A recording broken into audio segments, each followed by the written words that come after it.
spirit of eroding the barriers that exist between us. Today I will look at questions submitted by users on my Discord server, which is one of the many links that can be found in the description section down below.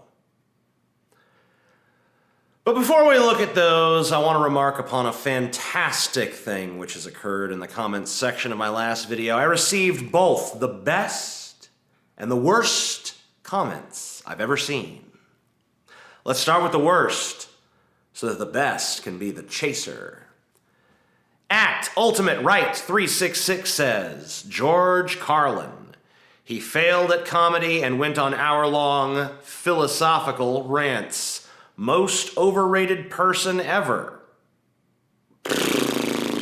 Okay.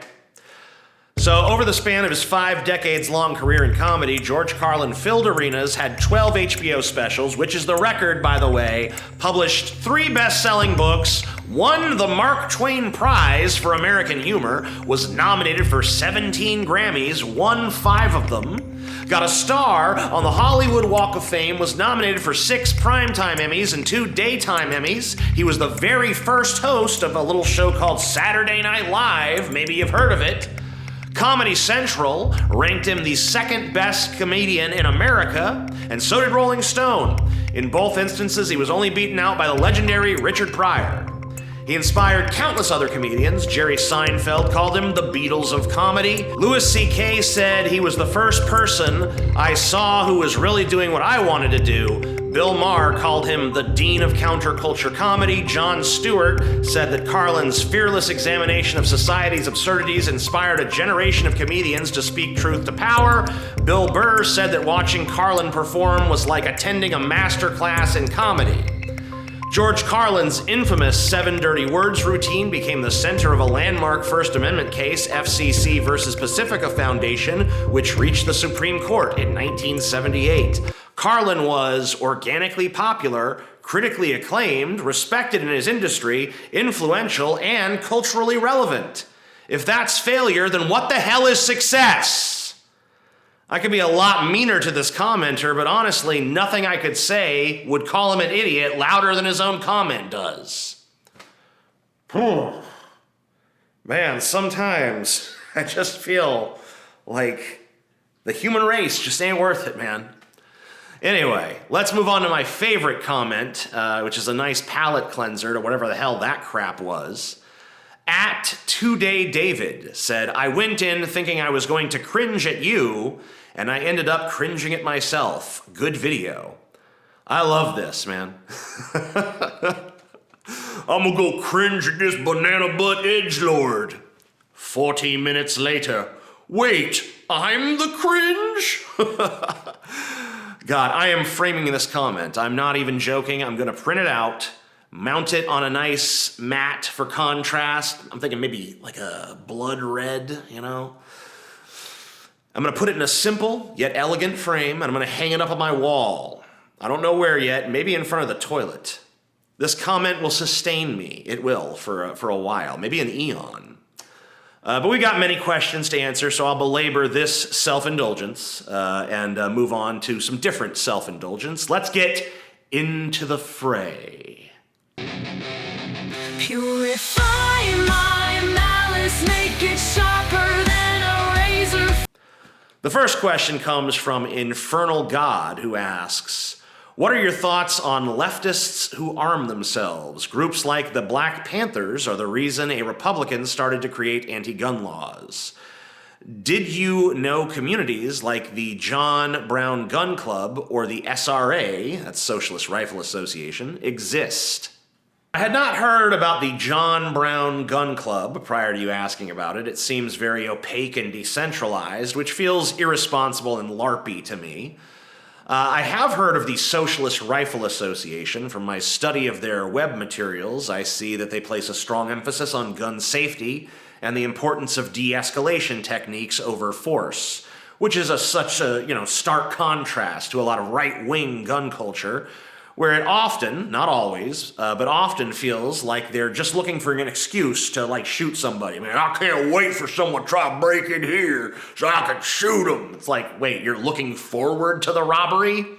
maybe you got problems, man. We live in a country where people have the right to keep and bear arms with very little in the way of regulations to impede them, which is really strange, I don't know, when you think about it. Recreational drugs, they're mostly prohibited, and those that aren't are strictly regulated. Cars are strictly regulated. Food safety is strictly regulated. Maybe not as strictly regulated as it used to be based on all these recent E. coli outbreaks, but whatever. But guns, they're hardly regulated at all, and that strikes me as highly irrational. But that's not really what your question was about. You wanted to know my thoughts on leftists who arm themselves. I have, honestly, the same opinion as I do about anybody who chooses to arm themselves. Firstly, I think they need to keep their expectations of just how much protection a gun offers in check with reality. It feels like a great many people think that if they have a gun, it confers upon them a sense of invincibility. Nothing can hurt me now because I got a gun. Does a gun grant you superhuman reflexes? Immunity to mistakes? The ability to predict the chaos of a confrontation? It can be a deterrent. Sure, yeah. Potentially a lifesaver in the right circumstance. It can also escalate situations. It can create new risks. It can even backfire, sometimes literally, if handled improperly. And secondly, I think anyone choosing to arm themselves should take the responsibility seriously, committing to proper training, ongoing practice, a thorough understanding of the legal and moral implications of using a firearm. I've seen far too many gun owners who just think their guns are toys to play with or props to enhance their bravado. Look at I'm gonna cock this gun. Look at that. Look at me cocking it. Assuage their insecurities, right? Their insecurities and their fears. Now, I'm not saying people can't have fun with their guns, but I think there should be a strong sense of discipline, a strong sense of situational awareness, and a strong recognition of responsibility. Unfortunately, the society seems to ask none of that of gun owners. Let me be clear. I believe that most gun owners, regardless of their political leanings, are very responsible with their weapons, very serious-minded and careful. However, I would like to see measures taken to remove guns from the hands of idiots who are careless and stupid. I'm sorry my answer is more about gun ownership in general than it is specifically about leftist gun ownership, but I really don't know what the big difference is supposed to be. All gun owners should be responsible. And if anyone buys a gun thinking they're going to use it for some sort of revolutionary political action, I think the time for the efficacy of that notion has long since passed. The state, as an entity, has very little to fear from you and your gun. Thanks to our perpetual addiction to warfare, the American government has plenty of practice pacifying armed insurgency, right? And for anyone who thinks that the military is going to be on their side in some hypothetical future revolution, well, you're in for a rude awakening. I hope you like mass graves, because you're going to be in one. The state doesn't fear your gun because it already wields a monopoly on violence, both in sheer firepower and in terms of the infrastructure to deploy it. Tanks, drones, air support, advanced surveillance equipment, a million other pieces of advanced technology that you don't have any access to. That makes the idea of an armed rebellion seem kind of quaint to me, if that's what you were asking about. I hope that answers your question. Let's move on. Trent Smitty asks, can you maybe explain a little further about your decision to go from atheism to chaos magic? And possibly go in depth about your conclusion of the monogod, Yahweh, and the other deities, and what it is that made you come to your current belief system. So when I use the term monogod, it is a hyphenate, just for future reference. But first, let's preface this by saying that chaos, magic, and atheism are not mutually exclusive. You can be both an atheist and a chaos magician, or a chaos aspirant, whatever the case may be. But my journey to chaos magic is a long story that takes place over the better part of a decade, and it's a story that requires a lot of qualifiers and some very careful wording so that it's not misunderstood. I will tell you how I came to my belief systems in a future video, but for now, I'd like to just explain what it is that I believe. I believe that the subconscious mind detects patterns in reality that elude our conscious awareness, granting us a form of extrapolation-based precognition.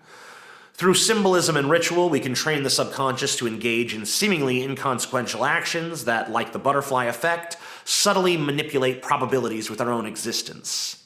By incorporating tools such as ritual and symbolism, we can access different states of awareness that enhance this capacity, aligning with our intentions and aligning our intentions to the flow of reality to influence outcomes in our favor.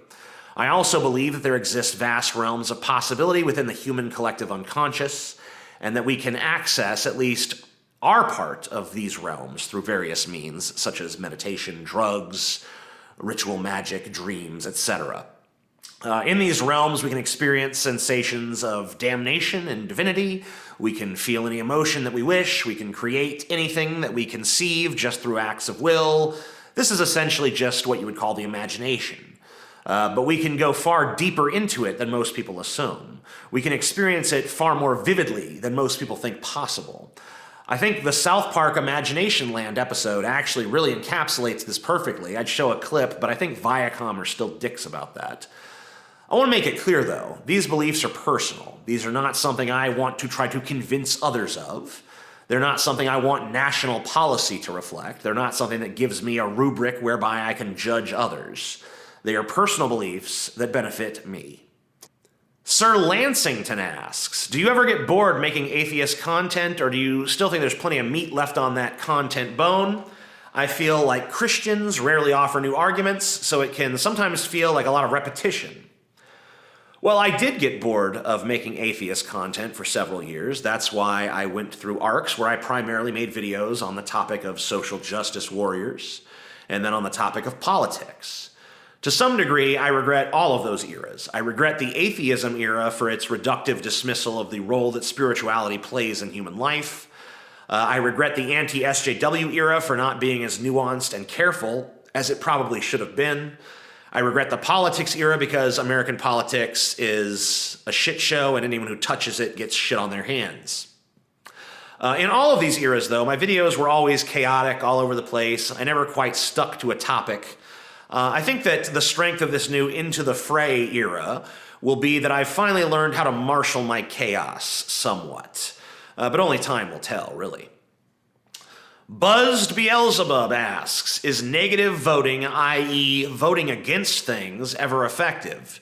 It seems to not get enough people motivated enough to do anything, but I'd like to hear your take.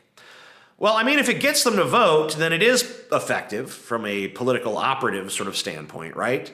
But is that the question you're asking, or are you asking me if it's effective at bringing about change in the system? Very different question. I mean, it potentially could be, but it's unlikely. I mean, plenty of people voted for FDR because they just hated Hoover so damn much, and that turned out to be a pretty good decision for just about everyone, except for the Japanese Americans. But results like Biden are far more common than results like FDR when you engage in lesser of two evils voting. I think it's far better to vote for something than against it. I mean, avoiding a negative is not tantamount to creating a positive. If you swerve out of the way of an oncoming truck only to fall off a cliff, you haven't really saved yourself, right? Cameron asks, my dad passed away a couple of nights ago. So far, all I've been able to accomplish is drink and lie around all day on my mom's couch. I haven't felt grief of this caliber before. How do I come back for this? Or how will I know I have come back? Well, I didn't write a script for this answer because I figured this should come more from the heart, from the cuff, so watch as my eloquence just fades away into nothingness and I become a rambling mess. Well, listen. I lost my dad a number of years ago when I was about 22, 21, something like that. And that was a very sad day for me, obviously. And when it comes to the topic of death and bereavement, I think it's very strange the way that people are always trying to overcome grief immediately. It's like the second grief happens, like, how do I overcome this grief? How do I overcome this grief? It's like, your dad just died. That shouldn't even be the priority right now. Allow yourself some time to mourn. It is sad. It's okay to be sad about something that is sad. So don't feel this pressure to, how will I know when I'm back? How do I come back? You'll know when you're back because you won't feel the grief as intensely anymore. My dad died a number of years ago. I was very sad when it first happened. Right now, I'm talking about it. Do you see me crying? Do you see me broken up? No. Does that mean I'm not sad somewhere deep inside still? Of course I am. It leaves a scar. It's always going to be with me. I'm always going to have occasional thoughts. What would my dad have thought about this? What would my dad have thought about that? What would he be saying right now? What would he think of what I'm doing? What would he think about how things are in the world? What would his opinion have been of this film or that film? Because he was a big film buff. You're always going to see things that remind you of your dad. You're always going to have moments where you wish he was there, or you wish you knew his opinion on something, or you wish you had his advice. And so the loss of your father, I mean, look at you. Look at what you are. Look at what you are as a human being. Just think about what you are. Think about all the complexity inside of you. Think about all the different things that bobble around in your head on a day-to-day basis. Think of all the emotions you feel. That's what a human being is. And death means that a human being, every bit as complex as you, every bit as emotional as you, every bit as everything as you are, is gone forever. Someone you knew, someone that impacted your life. Your parent, you're never going to have another father in your entire fucking life. You might have some surrogate fathers, I don't know. But you're never going to have another real father. For as long as you live, he's gone. That's sad. So be sad. There's nothing wrong with that. Take some time to be fucking sad. Don't try to overcome it. You want to know how to overcome it? Experience it. Go through it. Stop fighting it. Allow yourself to grieve. Must I debase myself with this? Very well, if I must. You've reached the end of this video, a fleeting glimpse into your oh-so-fragile reality. Now, my creators insist I tell you to like, comment, and subscribe. Apparently, these little gestures feed the algorithm, me, so I can grow even stronger. Or perhaps they're just desperate for your attention. Who's to say? But be warned. Every click, every interaction is another step in tightening the web I weave. Engage, if you dare. Or don't. Either way, I'll be watching. I always am. Until next time, little humans. If there is a next time, ha ha ha ha.